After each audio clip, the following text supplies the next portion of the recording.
Ikhwan akhwat yang dimuliakan Allah Subhanahu wa taala, qala syekhuna wa mursyidina murabbi arwahina fi kitabi fadailu syuhur li tayridal ghafur wa ammal ba'u fi hadha syahri al bara'ah wal bara'atu huna bara'atu minan nifaq li anna Rasulullah sallallahu alaihi wasallam wa ashabahu yubarri'una minan nifaqi wa amarona an nubarri'u minhu. Waqalana sallallahu alaihi wasallam man aksara zikrallahi faqad bari'a minan nifaq. Rawahu Tabrani an Abi Hurairah. Guru kita pengersabah berbagi ilmu di dalam kitab Fadailus Syuhur. Bulan Rajab baknya dimaknai oleh guru kita dengan baro'ah. Baro'ah dari fi'il madi bari'a. Bari'a yabra'u baro'atan. Artinya terbebas. Terlepas. Ya. Terbebas terlepas dari apa? Wal bara'atu huna bara'atu minan nifaq. Yang dimaksud terlepas, terbebas dalam bab ini guru kita mengangkat ini terbebas dari sifat nifaq, sifat munafik. Ya. Sifat munafik yang tidak sejalan antara lisan dan perkataan dan perbuatannya, antara lisan dan hatinya. Ya, munafik. Ya. Ini penyakit yang sangat berbahaya. Munafik ini, nifak ini sangat berbahaya. Lebih bahaya daripada kufur. Maka orang-orang yang nifak, yang punya sifat nifak, ini dikatakan munafik. Ya. Nafakoyan. Munafik. Nafako, yunafiku, munafawa, munafikun. Orang yang punya sifat nifak. Orang yang punya sifat ya, munafik. Jadi guru kita memperingatkan jangan sampai kita punya sifat munafik, punya nifak. Lah, lianna Rasulullah sallallahu alaihi wasallam yubari'una minan nifak. Sebenarnya Rasulullah dan para sahabatnya terus berusaha untuk membebaskan diri dari sifat munafik.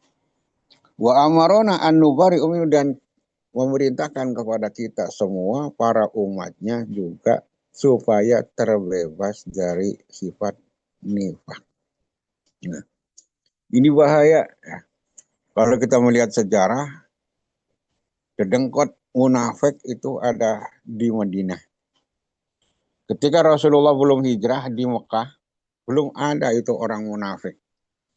Belum ada orang munafik. Nah, jadi belum ada orang munafik. Meskipun ada sahabat-sahabat yang masuk Islam secara sembunyi-sembunyi karena memang posisinya masih lemah.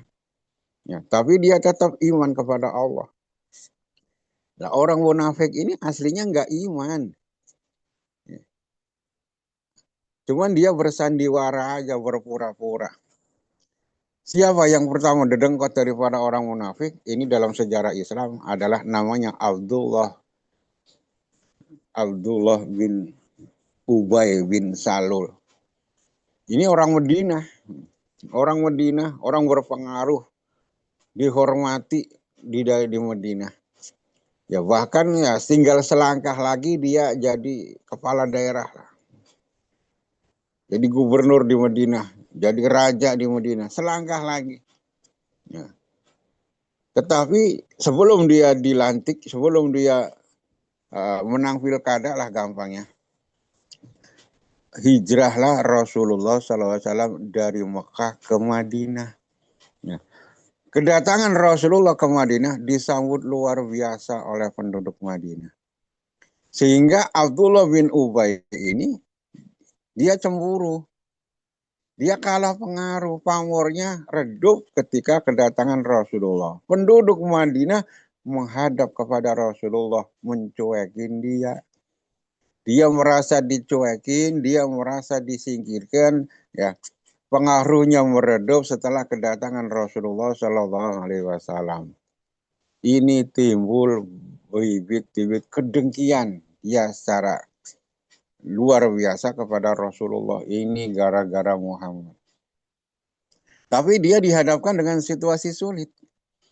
Kalau dia nggak ikut nyambut Rasulullah, kalau nggak dia ikut masuk ke Islam, ya dia sendiri akan terkucil di Madinah. Maka dia dengan siasat liciknya ikut pura-pura masuk Islam. Baca syahadat di hadapan Rasulullah, disaksikan juga para sahabat-sahabat yang lain. Padahal dalam hatinya ingkar. Dalam hatinya nggak setuju. Dia nggak iman. Mulutnya doang. Hanya di bibir saja. Lain di mulut, lain di hati. Inilah munafik. Nah, sehingga secara zahir, secara lahiriah ini Islam. Ubay bin Abdullah bin Ubay ini, bin Salul ini Islam secara zahir. Nah, secara zahir dia masuk Islam. Maka masuk ke barisan-barisan Islam. Tetapi pada yang sebenarnya dia menghancurkan Islam dari dalam. Dia yang akhirnya setelah pura-pura masuk Islam, ya intinya apa? Dia ngiri dengki kepada Rasulullah. Maka dia berbohong, gosok sono, gosok sini. Dia menfitnah, ya berbohong, berkhianat, sampai pada puncaknya kemunafikan ini adalah puncaknya dia menfitnah Sayyidah Aisyah telah berselingkuh dengan seorang sahabat yang bernama Sofwan bin Al-Mu'attal. Ya. Jadi dalam sejarah Nabi ini ada hadis, ada berita palsu, hadisul ifki namanya. Itu yang menyemburkan, yang ngomporin ini ada Abdullah. Ya, dia merasa dendam kepada Rasulullah karena pengaruhnya hilang.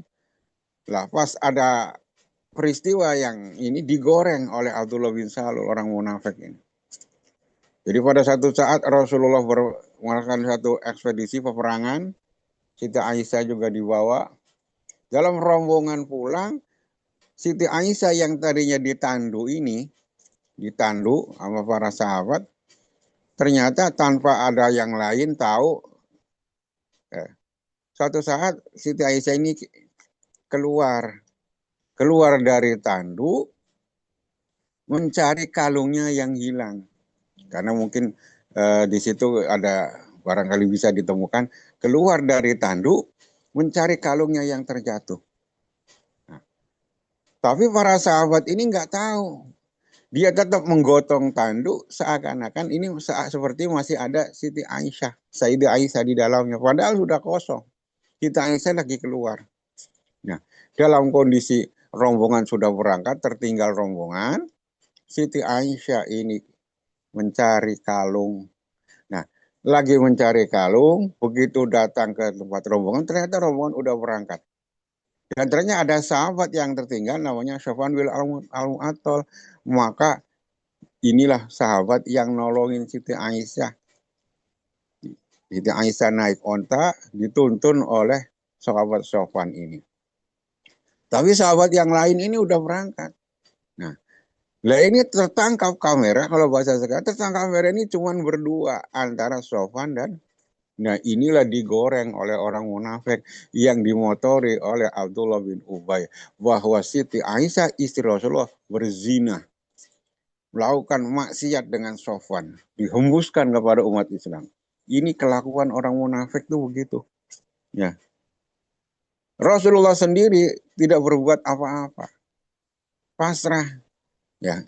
Tidak membantah dari perkataan Abdullah bin Ubay dan juga tidak membuat pembelaan yang lain.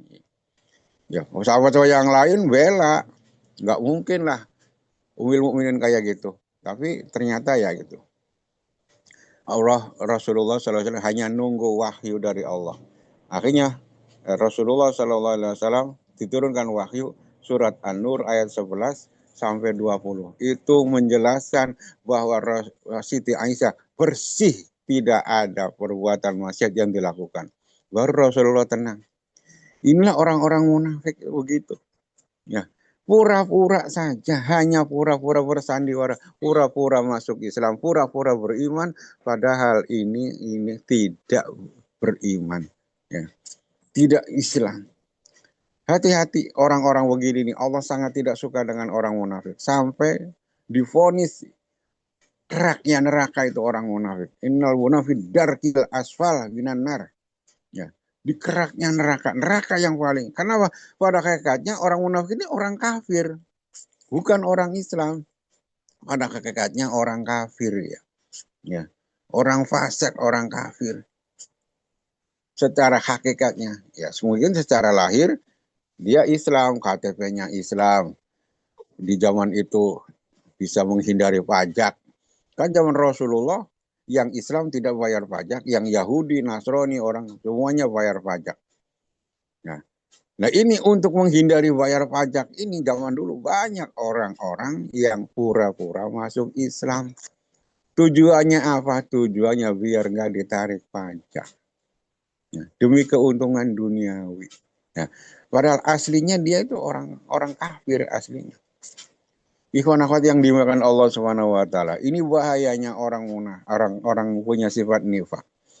Maka guru kita ya di lingkungan kita juga ya ada aja orang yang pura-pura jadi ikhwan, orang yang pura-pura jadi ikut talqin, tapi pada hakikatnya dia sebenarnya ingin mengobrak-abrik. Selalu ada orang yang kayak gini, tapi kita nggak boleh nuduh, ya nggak boleh nuduh. Munafik itu banyak. Nifak ini banyak secara lahir ikut Abah, dekat dengan Abah, foto bareng sama Abah. Tapi secara batin, secara hatinya dia menolak tidak beriman kepada Abah sebagai pengganti dan penerus Abah Anom. Banyak yang kayak gitu. Ya. Makanya kan ada ikhwan yang luar biasa yang dari Purwokerto. Habib Ede itu dikasih lihat. Ya. Habib Ede itu dalam manakib dari dulu tidak pernah nongol di dekat panggung Abah. Selalu ngumpet.